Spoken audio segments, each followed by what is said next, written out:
ఈ దినమే నీ శుభదినం, ఆనందించి నే స్తుతించెదను. ప్రైజ్ ది లార్డ్, హల్లెలూయా. దేవత దేవునికి మహిమ కలుగును గాక. ప్రభు అయిన యేసుక్రీస్తు నామమున మీ అందరికీ శుభాభివందనాలు. ఎలా ఉన్నారు? ఈ యొక్క శుభదినమున, ఈ ఉదయకాల సమయమున జీవం కలిగిన దేవాతి దేవుని యొక్క నామాన్ని బట్టి ప్రేమతో వాక్యం వినుటకు విచ్చేసిన మీ అందరికీ ఆహ్వానం. దేవుడు మిమ్మల్ని అందరినీ గొప్పగా దీవించి ఆశీర్వదించును గాక. లవ్ వర్డ్ ద్వారా ఎంతమంది అయితే ప్రతిదినం దేవాతి దేవుని యొక్క వాక్యాన్ని విని ఆశీర్వదింపబడుతున్నారో, దేవుని వాక్యాన్ని ధ్యానించి అందులో ఉన్న లోతైన సంగతులను తెలుసుకుంటూ ఉన్నారు, మీరందరూ కూడా నిజముగా దేవుని యొక్క ప్రేమకు పాత్రులై ఉన్నారు. దేవుడు మిమ్మల్ని ప్రేమిస్తూ ఉన్నాడు. దేవుని యొక్క ప్రణాళిక చొప్పున ఈ యొక్క ప్రోగ్రామ్ ని మీరందరూ కూడా వీక్షించి గొప్పగా ఆశీర్వదింపబడుటకు దేవుడు ఒక గొప్ప ప్రణాళిక రచించాడు. నిజముగానే మీరందరూ కూడా ఆయన యొక్క సమృద్ధి జీవం ద్వారా, జీవాహారం ద్వారా మీరు నింపబడుచు ఉన్నారని నమ్ముచున్నాం. దేవునికి మహిమ కలుగును గాక.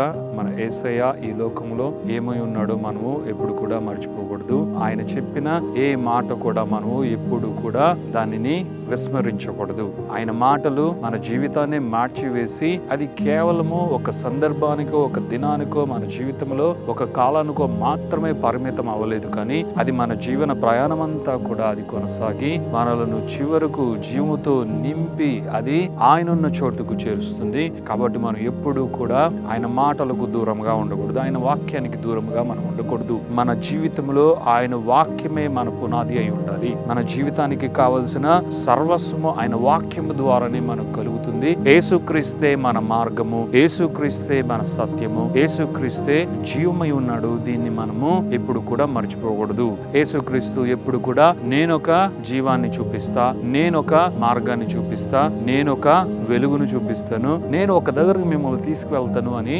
యేసుక్రీస్తు చెప్పలేదు. ఆయన చెప్పడు కూడా. ఎందుకంటే యేసుక్రీస్తు ఇంకొక మార్గాన్ని మనకు చూపించడానికి రాలేదు. ఆయనే మన మార్గమై ఉన్నాడు. యేసుక్రీస్తే మార్గమై ఉన్నాడు. యేసుక్రీస్తే మన సత్యమై ఉన్నాడు. యేసుక్రీస్తే జీవమై ఉన్నాడు. ఇది మనం మరవకూడదు. ఎవరైనా సరే తండ్రి యొద్దకు వారి యొక్క స్వరం చేరాలి అంటే, తండ్రిని వారు ప్రార్థించాలి, వేడుకోవాలి, తండ్రిని వారు ఘనపరచాలి అంటే తండ్రి యొద్దకు వేయబడిన అత్యున్నతమైన పరలోకపు మార్గం యేసే. యేసుక్రీస్తే ఆ జీవ మార్గమై ఉన్నాడు. యేసుక్రీస్తే మనకు తండ్రికి మధ్య మార్గమై ఉన్నాడు అన్నది మనం ఎప్పుడు కూడా మర్చిపోకూడదు. కాబట్టి నిజముగా యేసయ్య చెప్పింది సత్యం. ఇది వినిన శిష్యులు ఆ దినమున వారికి ఏం అర్థం కాలేదు. యేసుక్రీస్తు ఏమంటున్నాడు, అసలు ఆయన ఏం మాట్లాడుతున్నాడు, ఏం చెప్తున్నాడు, నేనే మార్గం, నేనే సత్యం, నేనే జీవం అంటున్నాడు అని వారు పూర్తిగా దాన్ని గ్రహించకపోవచ్చు. కానీ తరువాత యేసయ్య అనేకమైన మాటలను ఆయన వివరించాడు. ఇప్పుడు దానిని గ్రహించి దాన్ని పరిపూర్ణంగా తెలుసుకునే స్థితిలో మనం ఉన్నాం. ఈ ఉదయకాల దినమున నీ జీవితంలో నీవు సత్యం కోసం అన్వేషిస్తూ ఉన్నావా? సత్యం నీకు కావాలని పలు రకములుగా అనేకమైన విషయాల కొరకు నీవు ప్రయత్నాలు చేస్తూ ఉన్నావా? అయితే బాధపడవలసిన అవసరం లేదు, నీవు సంశయం పడవలసిన అవసరం లేదు. ఎందుకు అంటే సత్యం నీకు ఎక్కడంటే అక్కడ దొరకదు. ఎక్కడ ప్రయత్నించినా నీకు దొరక్కపోవచ్చు, కానీ యేసుక్రీస్తు దగ్గరే సత్యం దొరుకుతుంది. అది ఏ విషయానికి సంబంధించి అయినా సరే యేసుక్రీస్తే పరిపూర్ణమైన సత్యాన్ని మనకు విప్పువాడై ఉన్నాడు. ఆయనే సత్యమైనప్పుడు ఆయన చెప్పినదంతా నిజముగానే సత్యమై ఉంది. మరి యేసుక్రీస్తే సత్యమై ఉంటే ఆ సత్యములో ఒక విషయమైనా ఏది సత్యమో మనం తెలుసుకోవాలి అని అంటే, యేసయ్యే మన రక్షకుడు, యేసయ్యే మన విమోచకుడు, యేసయ్యే మన రక్షకుడు, విమోచకుడు అని మనము పలుకుచున్న ఆ క్షణముననే దానికంటే ముందు ఆయనే మన సృష్టికర్త అయి ఉన్నాడు. మరి ఈ మాటలు వింటూ ఉన్నావు కదా, ఇదే సత్యం. ఇలాంటి ఎన్నో సత్యాలను యేసుక్రీస్తు జీవ గ్రంథమైన బైబిల్ అంతా కూడా నింపేశాడు. యేసుక్రీస్తు ఈ భూమి పైన చేసిన పరిచర్య అంతా కూడా ఆయన పలికిన ప్రతి మాట కూడా సత్యమే. ఆయన ఉచ్చరించిన ప్రతి మాట కూడా అది సత్యమై ఉన్నది. అది నీ జీవితమును ఈ దినమును తాకునుగాక.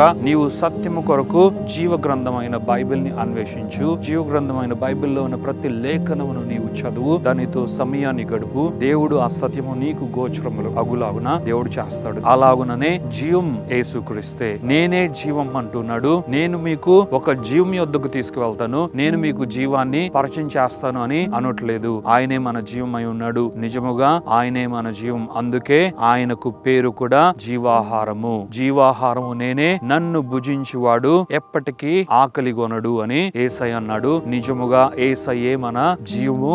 ఆయనను మనం ఎప్పుడైతే వాక్య స్వరూపంలో భుజిస్తామో, వాక్య వాక్యముగా మనం ఎప్పుడైతే దానిని మనము లెక్క పెడదామో, వాక్యాన్ని భుజిస్తామో, నిజముగానే మనము జీవాన్ని అనుభవిస్తూ, జీవాహారాన్ని మనం భుజిస్తూ, మనము నిజముగానే మన ఆత్మీయ జీవితములో ఆత్మీయ సంపన్నులము అవుతాము. దేవుని నామానికి మహిమ కలుగును గాక. యేసయ్యే మన మార్గం, యేసయ్యే మన సత్యం, యేసయ్యే మన జీవం.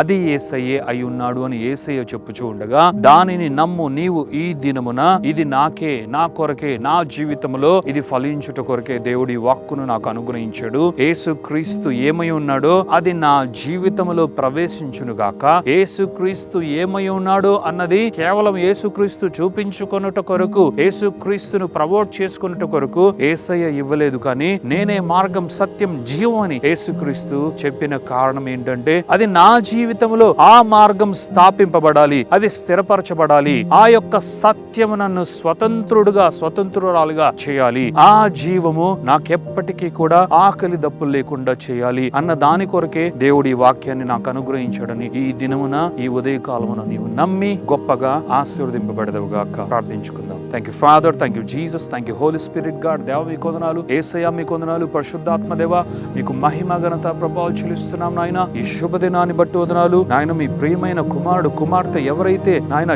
జాగ్రత్తగా ఈ వాక్కులు ఆలకిస్తూ ఉన్నారో ఈ దినముననే, ఈ క్షణముననే నాయన ఇదిగో తండ్రి మార్గము ఇదిగో తండ్రి వారికి వేయబడును గాక. యేసయ్య ఇదిగో తండ్రి మీరే మార్గం, సత్యం, జీవమై ఉండగా ఇదిగో తండ్రి ఆ మార్గమే, ఆ సత్యమే, ఆ జీవమే మీ బిడ్డలను నింపి వారికి కావాల్సిందంతా దయచేయును గాక. ఇదిగో తండ్రి ఆత్మీయ సర్వ సమృద్ధిలోకి బిడ్డలు నడిచెదరుగాక అని బ్లెస్ చేస్తూ యొక్క ప్రార్థన, స్తుతి, ఆరాధన యేసు పరిశుద్ధమైన నామంలో అడిగి వేడుకొనుచున్నాము తండ్రి. Amen, amen, amen.